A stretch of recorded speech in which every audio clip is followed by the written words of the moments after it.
Yo, what's going on, y'all? What's going on? Welcome back to another high fire episode of Three Round Burst.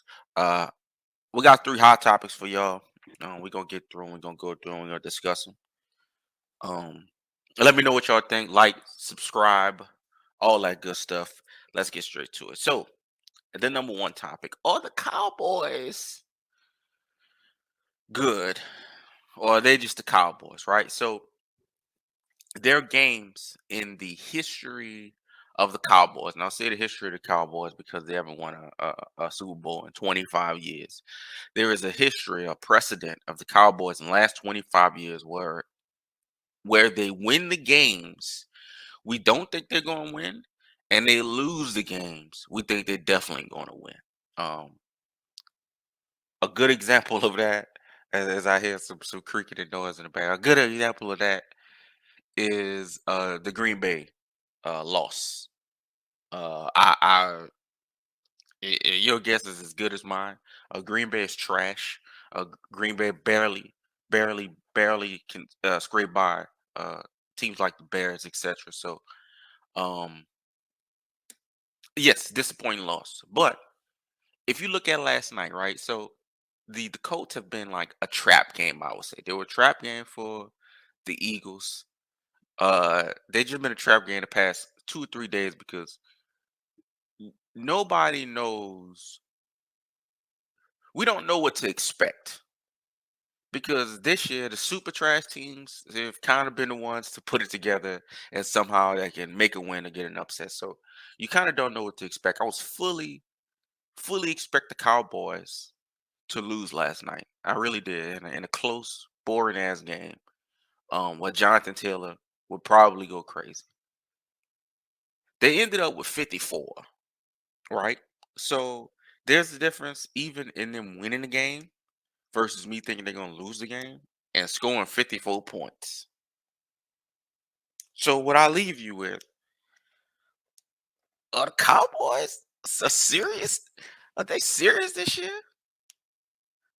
54 points on a Colts defense that's a lot. The Colts have a good defense. 54 points is very delicious because if you're a Cowboys fan, because the Eagles they struggle with them. The Eagles have been by far the best team. I know things have been a little crazy and different this year. You got like the Giants competing for the playoffs, but um, more like the Washington uh, Commanders. I'm about to call them damn racist name. The Commanders competing for the playoffs. So this year's a little different, but putting up 54 against the Colts defense, I think is very impressive. So um, I don't know if the Cowboys are serious tonight. I actually won't take them as a joke. I thought that was really impressive. But let's move on to the next topic. Next topic is the main event this past Saturday. UFC, Kevin Holland versus Stephen Wonderboy Thompson, right? So if you're not a UFC guy, you know anything. Steve Wonderboy Thompson is a Taekwondo master, kung fu master, a kickboxing master. He was like 60-0 or 50-0 at kickboxing. You can type in Steven Thompson on online and YouTube and watch him pretty much spinning head kick knock out everybody his entire life. I don't think he actually even lost a fight until he got to the UFC. Because UFC is actually mixed martial arts. So there's wrestling. So if a guy can grapple him or get to him, um, they just have a much better chance of getting him out of there. So pretty much all of his losses are against wrestlers and grapplers. The only time I remember that not happening is him and Tyron Woodley the first time. I don't know. Remember that was a draw, not the first one or the second one, but um, I don't remember a whole lot of wrestling. I think Willie could have taken him down once or twice, but it was a lot of stand ups, and Willie was getting him on the stand ups. He was really hitting him with some powerful shots. The first fight, a lot of people. The second fight is one of the most boring fights ever. The first fight was actually, I believe, fight of the year or in contender for the fight of the year. It was a banger.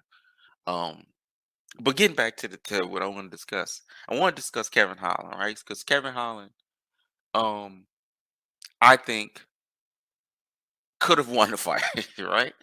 So I just gave you that background on Wonder Boy. He's undefeated in kickboxing. Anything standing up until he got to the UFC in his life, he never lost. I've never seen anything about his record with a one or two on it on the loss side, as far as just pure stand up. Kevin Holland could have taken him down, I think, just multiple times. He actually took him down, then got right back up. He wanted to kind of give the fans a fun fight, and they also kind of had a little bit of a agreement that just go bang it out. Now, granted, I think Kevin Holland was even winning the stand up. He clearly had the power. Wonder Boy was clearly extremely fast, but I say Wonder Boy, he's not a spring chicken. Wonder Boy got to be at least like 37 or 38 right now. And I mean spring chicken as far as athletics, as far as life. Oh, this motherfucker is the 1%. Um, but Kevin Holland was clearly piecing him up, clearly lighting him up, clearly had more power, and clearly could have taken him down and beat the shit out of him, or probably even submitted him. He didn't do that.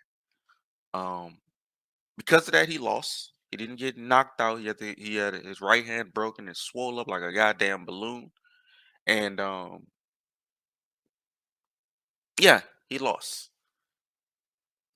I don't know what to think about that because the fans just got a great fight. He's got a fantastic fight, but he lost, which would be, I think, maybe his third loss in a row. I know he definitely just lost the first one in less than 2 minutes, I think, against Hamzat Chimaev. He was easily submitted, taken down and submitted. Um,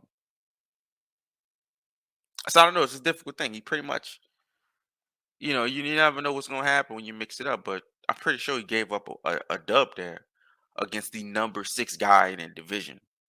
Um,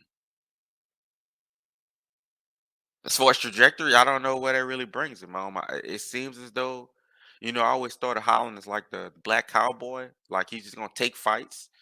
He's gonna get paid, gonna cash him out, take some big fights, take fights short notice, kind of be that the company the company they can look to him for any type of situation at two different divisions, two different weight classes. So I always seen him like that. So I'm not sure if he has belt aspirations. But this definitely wasn't the way to do it if he had belt aspirations. So let me know what you think about that. Kevin Holland, I think definitely could have won that shit. But decided he didn't want to.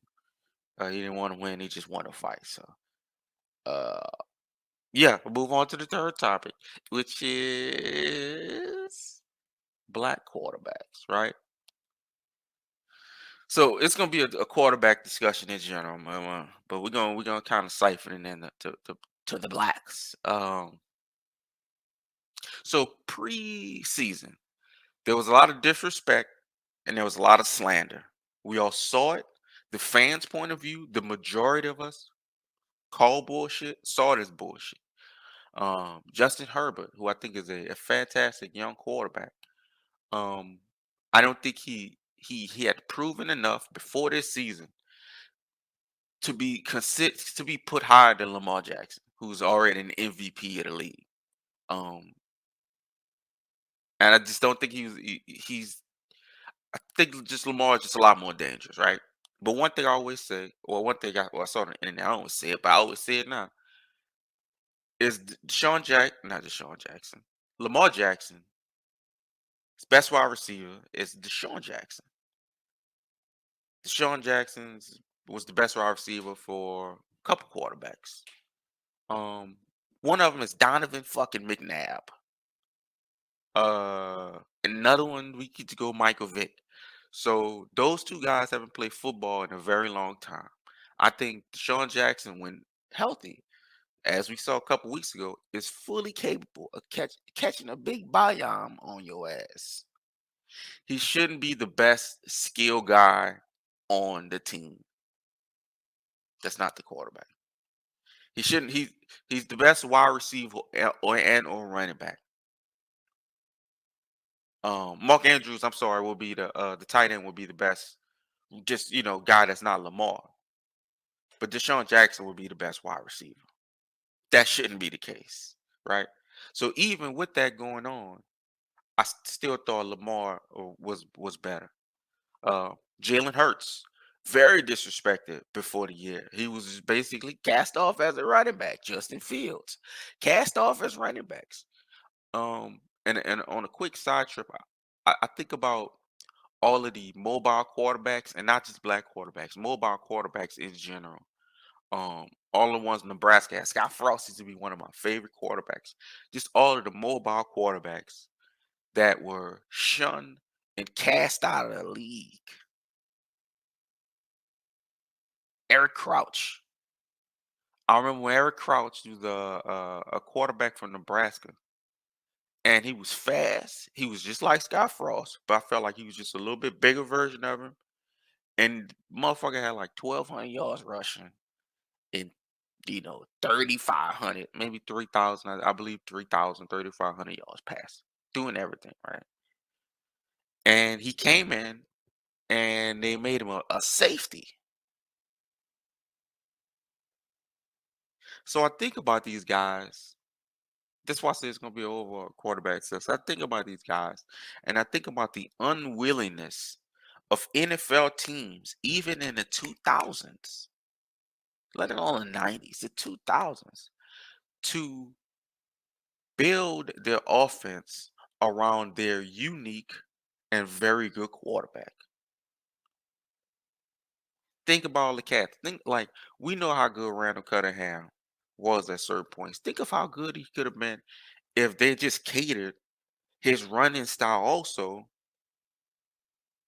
to what he can to how he can throw. He was throwing bombs, bruh. We remember the scrambling days from Philly. He was throwing bombs to Moss.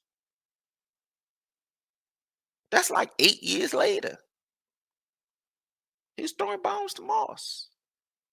Moss first, at least first Moss first year two was with Randall Cunningham. So he could toss that thing. But we obviously know he can run back in the day too. So, I think about that, think about all the wasted quarterbacks. Um, and then I look at Lamar Jackson. Well, I think Baltimore is catered to that. That's why Baltimore's has gotten to the playoffs. I think the Bears are catering to that, which is why they started winning games, which is why they're competing in games. And again, I asked everybody, why did the Bears, why are the Bears worried about winning after trading their best? They traded Roquan, they traded Khalil Mack. Bruh, okay, you're gonna tell me the Chicago Bears are gonna try to win games now after trading their best two of their best defensive players? So that throws me off just completely. But Justin Fields, Jalen Hurts, Lamar Jackson, who else that was um disrespected? Um, that kind of came through. Kyler Murray's been hurt, but Kyler Murray didn't really come through this year. They on his ass, some fierce with the Call of Duty shit. And somehow, what I would like to say with the Cardinals, the media, and I won't even say this racism thing because it was niggas doing this, which I'm just so disgusted by, trying to push the fact that maybe Colt McCoy should have been a starting quarterback. That Colt McCoy was the best thing for the Arizona Cardinals. Man, oh, you smoking dope? They was really talking up Colt McCoy like Colt McCoy should be the quarterback even when Kyler is healthy, to kind of teach him a lesson and whatever. Keep it real, man. Keep it real. You got to be kidding me. But um, that's my 3 round burst of the day, man. I think about all the mobile quarterbacks, what they really could have been done with him. Like Vic, bro. I remember Vic in Philly one year, bro. They made him sit in the pocket. He was taking so many hits, dog. I'll never forget this. I was kids. I'm like, dog, Vic is getting killed. Like, why ain't he not getting out the pocket? He wasn't rolling out. It seemed like the O line was just letting him get killed. Um, and he was getting destroyed that year. So, I think about all these quarterbacks. I think of all these teams that that for whatever reason picked a quarterback in the top number one, two, three, four, five, and wanted to force their style on them. Like that's like the Cleveland letting bringing in LeBron and it's like, yeah, just we gonna run a triangle like Jordan them did. What? No, nigga. LeBron, let LeBron do what he do, feel comfortable, and then you figure out what you need to do around that. Because again, you just invested the number one pick into a dud. That's probably what you should be doing, at least on offense. You know what I mean? You can't do both offense and defense. It's fucking football. But y'all know what I mean. Holla at your boy. Another to run burst. Holler.